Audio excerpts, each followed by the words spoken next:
പിണറായി വിജയൻ 3-ാം സ്ഥാനം പ്രാവശ്യം മുഖ്യമന്ത്രി ആവാനുള്ള യോഗ്യതയുണ്ടോ? നമ്മൾ നിഷ്പക്ഷമായിട്ട് കഴിഞ്ഞ 10 വർഷത്തെ ഭരണം ഒന്നെടുത്ത് നമ്മൾ നോക്കുക. കുറേ വികസന പ്രവർത്തനങ്ങൾ നടന്നു. ആ വികസന പ്രവർത്തനങ്ങൾ നടന്നതിനും അതിൻ്റെ ഉത്തരവാദിത്വം പിണറായിക്ക് എങ്ങനെ ഏറ്റെടുക്കാൻ കഴിയും? ഇപ്പോൾ UDF 10 വർഷം കൂടെ ഭരിച്ചിരുന്നെങ്കിൽ അവരും കുറേ വികസന പ്രവർത്തനങ്ങൾ നടത്തിയാണ്.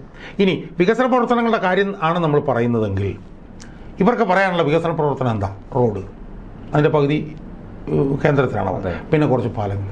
ഇതല്ലാതെ ഇപ്പം നിങ്ങൾ വ്യവസായ മേഖല എടുക്കൂ. വ്യവസായ മേഖലയിൽ കഴിഞ്ഞ 10 വർഷത്തിൽ എന്താ ഇവർക്ക് പറയാനുള്ളൂ? നിങ്ങൾ കർണാടകവും തമിഴ്നാടും നോക്കുക. അവിടെ 8 ലക്ഷം 10 ലക്ഷം കോടിയുടെ പിന്നെ ഇൻവെസ്റ്റ്മെൻറ്റാണ് അവിടെ വന്നിട്ടുള്ളത്. ചുമ്മാ ധാരണാപത്രമല്ല. ഈ തമിഴ്നാട്ടിലൊക്കെ ചെന്നാൽ അവർ ഈ 5000 രൂപ വെച്ച് സ്ത്രീകൾക്ക് കൊടുക്കുന്നു പറയുന്നില്ല. ആ നിലയിൽ അവരുടെ ഇക്കോണമി എത്രയോ $1 ട്രില്യൺ ഇക്കോണമി ആയിട്ട് അവിടെ വളർന്നിരിക്കുകയാണ് തമിഴ്നാട്ടിൽ. ഈവൻ കർണാടകയിൽ പോലും 6 ലക്ഷം 7 ലക്ഷം കോടി രൂപയുടെ ഇൻവെസ്റ്റ്മെൻറ്റ് വന്നിട്ടുണ്ട്. ഇപ്പം ഇയാളുടെ കാര്യത്തിൽ ഞാൻ കഴിഞ്ഞ ദിവസം കിട്ടി, ഇയാൾ പോകാത്ത ഒരു 10, 25, 30 രാജ്യങ്ങളിൽ പോയിട്ടുണ്ട്. ഒരു ധാരണാപത്രം പോലും ഉണ്ടായിട്ടില്ല ആദ്യം.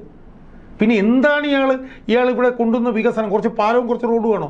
അത് ആരും ഭരിച്ചാലും ഉണ്ടാവും. അതല്ലാതെ വേറെ എന്താണ് ഇയാൾ ഇവിടെ കൊണ്ടുവന്നത്? മനസ്സിലായി? പിന്നെ എത്ര നിഷ്പക്ഷമായിട്ട് നമ്മൾ ചിന്തിച്ചാൽ നെഗറ്റീവ്സ്, ഞാൻ ചോദിക്കും, നെഗറ്റീവ്സ് മാത്രമല്ലേ ഉള്ളൂ. അപ്പോൾ ഇയാൾ 3-ാം തവണ ഭരിക്കാനുള്ള എന്ത് യോഗ്യതയാണ് ഇയാൾക്കുള്ളത്? 1. 2, 82 വയസ്സായില്ലേ ഇയാൾക്ക്? 81 വയസ്സ് കഴിഞ്ഞില്ല. രോഗാതുരനല്ലേ? അല്ലേ? ഇനി CPM പോലെ പാർട്ടിക്കകത്ത് മുഖ്യമന്ത്രിയാകാൻ കഴിവുള്ള വേറെ ആളില്ലാഞ്ഞിട്ടാണോ? ഞാൻ ആരുടെയും പേരൊന്നും പറയുന്നില്ല. പിണറായി വിജയനേക്കാൾ ഭേദപ്പെട്ട എത്രയോ പേരുണ്ടായിരുന്നു. ഞാൻ പറഞ്ഞു, എന്തുകൊണ്ട് KK ശൈലജ ആയിക്കൂടായിരുന്നു?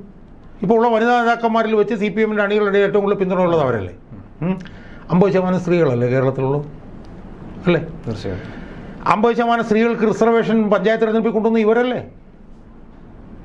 ഞാൻ ചോദിക്കുന്നത്, ഈ തെരഞ്ഞെടുപ്പിൽ ഒരു വനിത മുഖ്യമന്ത്രിയെ ഉയർത്തി കാണിച്ചിരുന്നെങ്കിൽ സ്ത്രീകളുടെ എന്നൊക്കെ ഉണ്ടാകുമായിരുന്ന പിന്തുണ ചെറുതല്ലേ? തീർച്ചയായിട്ടും. UDFൻ്റെ കംപ്ലീറ്റ് വരിയുടയ്ക്കപ്പെട്ടു പോയേനെ. ആ സ്ഥാനത്ത് കഴിഞ്ഞ 10 വർഷക്കാലം കൊണ്ട് ഒരു നേട്ടം. ഇപ്പോൾ ഞാൻ പറഞ്ഞപ്പോൾ കാർഷിക മേഖലയെക്കുറിച്ച് എന്തെങ്കിലും ഒരു പറയുന്നുള്ളൂ? കാട്ടി തകർത്ത് തരിപ്പണമായി പോയില്ലേ കേരളത്തിലെ കാർഷിക മേഖല?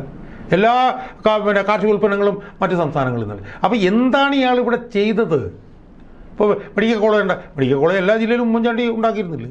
ഉമ്മൻചാണ്ടി 5 വർഷം ഭരിച്ച് ഉമ്മൻചാണ്ടിക്ക് വിഴിഞ്ഞം പറയാനുണ്ടായിരുന്നു, അയാൾക്ക് മെട്രോ റെയിൽ പറയാനുണ്ടായിരുന്നു, അവർക്ക് കണ്ണൂർ വിമാനത്താവളം പറയാനുണ്ട്. അതുപോലെ എന്തെങ്കിലും പറയാൻ പിണറായി വിജയനുണ്ടോ?